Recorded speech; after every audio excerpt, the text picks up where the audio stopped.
En contrepartie, tu as développé quel type de qualité qui te semble essentiel? Alors, je ne sais pas si moi je les ai toutes développées, mais comme je suis souvent au contact par mon association des anciens de l'INSEP, je suis souvent au contact de grands champions et que je discute beaucoup avec eux, j'adore ça. Et ils aiment bien parce que je connais leur parcours. Donc, du coup, ils aiment bien échanger puisqu'ils savent que je suis un vrai fan, un vrai passionné. Dans les qualités, la plus importante de toutes, vraiment, avant toutes les autres, c'est la résilience. La résilience, c'est tout simplement la capacité à rebondir après un échec. Et moi, quand je me suis pris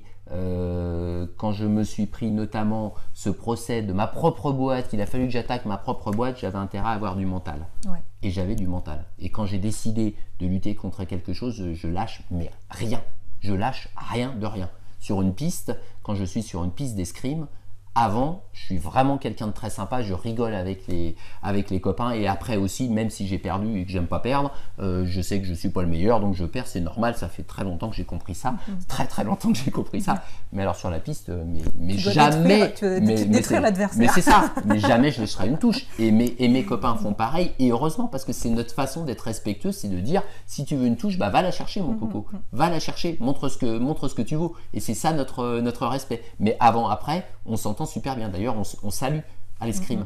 Ça, depuis que j'ai 6 ans, j'ai appris ça. On salue juste avant de commencer l'assaut. Et une fois qu'on l'a fini, on salue. Comme dans tous les sports de combat. Ouais. Comme dans les arts martiaux, j'en ai fait un peu. C'était pareil. Voilà, c'est pas le même salut, mais c'est ça. Donc, ça montre le respect. Et en même temps, une fois sur la piste, on lâche rien. Donc, c'est vraiment le truc le plus important. C'est de rien lâcher.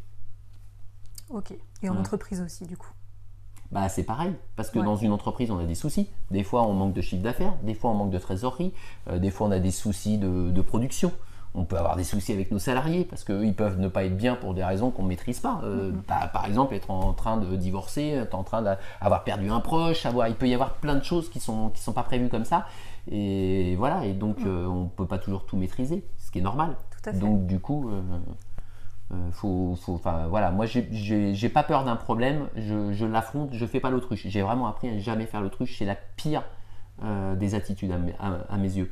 Okay. Plus on fait l'autruche et plus on s'enfonce parce que le problème il est là et forcément il va ressortir, mais sauf qu'il sera beaucoup plus gros. Voilà, il va empirer peut-être. Donc voilà, donc vraiment je parlerai de la résilience avant tout et c'est là où c'est encore plus fort, c'est chez les sportifs handicapés qui sont incroyables.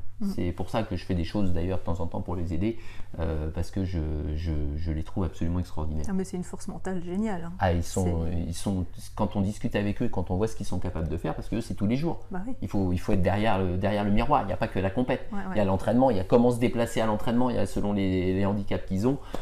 Donc ils sont super impressionnants. Résilience, pour moi, c'est un modèle. Et puis c'est s'affranchir d'un modèle de société qui quand même, mine de rien, voilà, quand on est handicapé, quand on a cette étiquette-là, on n'a pas forcément beaucoup de soutien ou de gens qui vont nous soutenir ou nous pousser à aller faire du sport, ce genre de choses. C'est souvent, tu es une charge pour la société, enfin c'est méchant de dire ça, mais c'est souvent quand même l'image qui est véhiculée, c'est il est handicapé, oui, il donc est aux minima sociaux. Ça, il faut pouvoir être capable de se regarder dans la glace quand on est handicapé et se dire, tiens, j'ai un bras en moins. Est-ce que pour autant je suis moins fort en informatique ?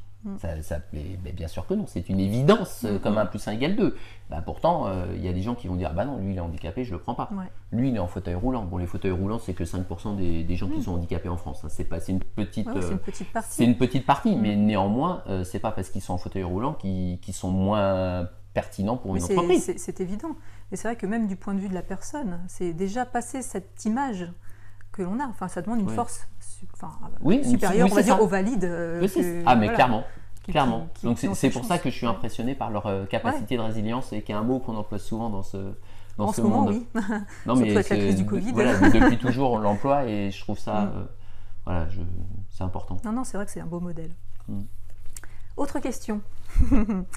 Justement, tes plus grosses remises en question personnelles. Si tu as eu des remises en question dans ta vie. La plus grosse dans l'ordre, c'est le divorce. Ouais. Pourquoi ma femme a eu envie de partir. Donc évidemment, là on refait tout le film depuis le début. Ah oui, j'imagine. Obligatoirement, parce que de toute façon, quelle que soit sa responsabilité, j'ai forcément ma responsabilité, par définition. Un couple, c'est 2 personnes. Donc je peux pas dire, c'est elle qui était nulle et moi j'étais génial et puis elle est partie parce qu'elle était nulle. Oui, ça pourrait être facile comme. Voilà, non, on pourrait s'en convaincre et voilà et tout ça. Mais si on en arrive là, c'est triste. Donc forcément, ça c'est ma plus grosse remise en question. Professionnellement, j'ai toujours rebondi, donc bien sûr que je me remets en question, mais tout le temps, même en tant que chef d'entreprise, tout le temps, et même quand ça marche, on se remet quand même en question. On se demande si on a fait les bons gestes, si on a eu les bonnes attitudes, mais bien sûr qu'on se remet tout le temps en question. Mais profondément, c'est perso et c'est le divorce. C'est vraiment clairement ça. Ok.